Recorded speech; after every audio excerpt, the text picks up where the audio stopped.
বলছেন আসসালামু আলাইকুম শেখ রহমতুল্লাহ। আমাদের এলাকায় একজন আলেম আছেন যিনি মদিনা ইসলামী বিশ্ববিদ্যালয় থেকে পড়াশোনা করে এসেছেন।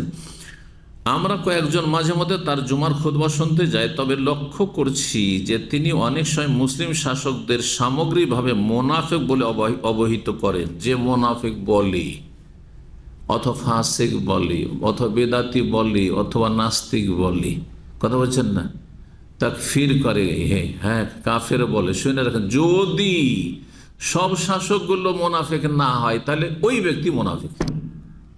চতুর্থ সাবধান। তাহলে আমার কি বা এরকম ঝুঁকি নেওয়ার গরজ যে আমি মুসলিম শাসকদের মোনাফেক বলে, যদি তাদের মধ্যে ভালো মানুষও থেকে থাক, কিছু মোনাফেক আছে বা নেফাকের চরিত্র কিছু আছে, সবার মধ্যে জরুরি নাই যে আছে, আমি বলে তার মধ্য থেকে কিছু এমন ন্যায় পরায়ণ ভালো মানুষ আছেন, তাদের মধ্যে সততা আছে, তারা চায় ইসলাম মুসলিমদের জন্য কল্যাণ চায়, আর আমার কথা মিথ্যা হয়ে গেল, তখন এই মোনাফেক ট্যাগটা যে দিলাম তাকে, ওইটা আমার উপরে এসে লেগে গেল, আমি মোনাফেক হয়ে হাসরের মাঠে আল্লাহর সামনে হাজির হইল।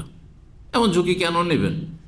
এটা এই খারেজিদের চরিত্র, এটা কুতুবীদের চরিত্র, এটা হচ্ছে ওই জামাত ইসলাম ইখওয়ানীদের চরিত্র। শাসকদের সমালোচনা, শাসকদের সমালোচনা করলে দেশের মুসলিমরা বিদ্রোহ করবে, গৃহযুদ্ধ শুরু হবে, বাইরে দুশ্মনকে বাদ দিয়ে আপোষেই শত্রুতা মারামারি শুরু হয়ে যাবে, দেশে কখনো শান্তি থাকবে না। এটি বড় একটি ফিতনা। এই যে ইখওয়ানী জামাতিরা যে ফিতনা সৃষ্টি করে, এটা এদের মধ্যে খারেজিদের জঙ্গিদের গুণ রয়েছে, আর এদের রাফেজি শিয়াদের গুণ রয়েছে। শিয়াদের সাথেও মহাব্বত, আর এদের আচার আচরণ ওই খারেজিদের, দুই বেদাতীদের সংমিশ্রণে এই জামাতি ইখওয়ানীগুলি তৈরি হয়েছে, ককটেল সব তৈরি হয়েছে। কথা বুঝতে পেরেছেন? গোমরা পথভ্রষ্ট এরা। আপনি চিন্তা করেন, জনগণে যেমন পাপীরা আছে, তেমন শাসক গোষ্ঠীতে কি আছে? পাপ এবং পাপীরা আছে।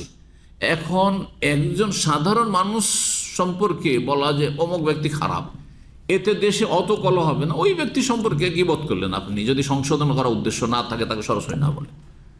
কিন্তু শাসকদের বিরুদ্ধে জাতিকে সোচ্চার করে দিলেন, তাদের সমালোচনা করে বিদ্বেষ অন্তরে তৈরি করে দিলেন, শেষ পরিণাম কি হবে?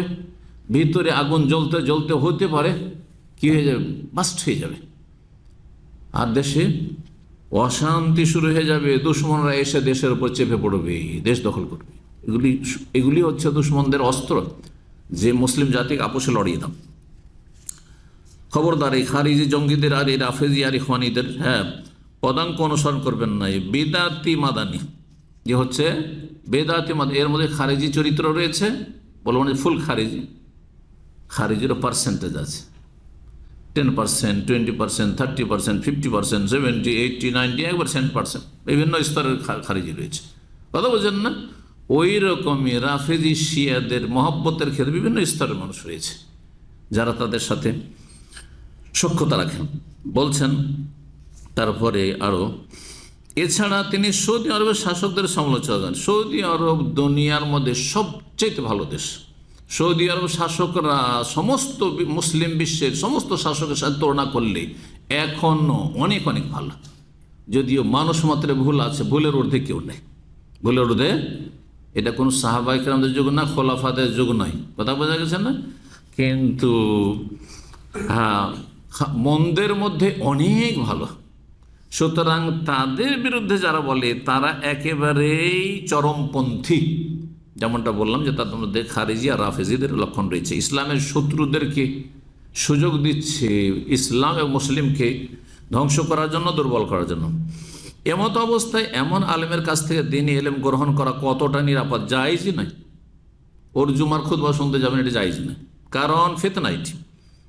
বিষোদ্গার করছে সেই ব্যক্তি, কোনখানে বিষ দিয়ে দিচ্ছে, কোনখানে মধু দিচ্ছে, কিছু বুঝতে পারবেন না। এ বিষয়ে আপনার দিক নির্দেশনা কামনা করে। দিক নির্দেশনা হচ্ছে এইরকম যারা লোক বিদ্বেষ প্রকাশ করে মুসলিম শাসকদের বিরুদ্ধে, তাদের মানহাজ হচ্ছে বেদাতি মানহাজ। এরা ফিতনা ফাসাদ সৃষ্টিকারী, এরা ইসলাহকারী নয়। জি।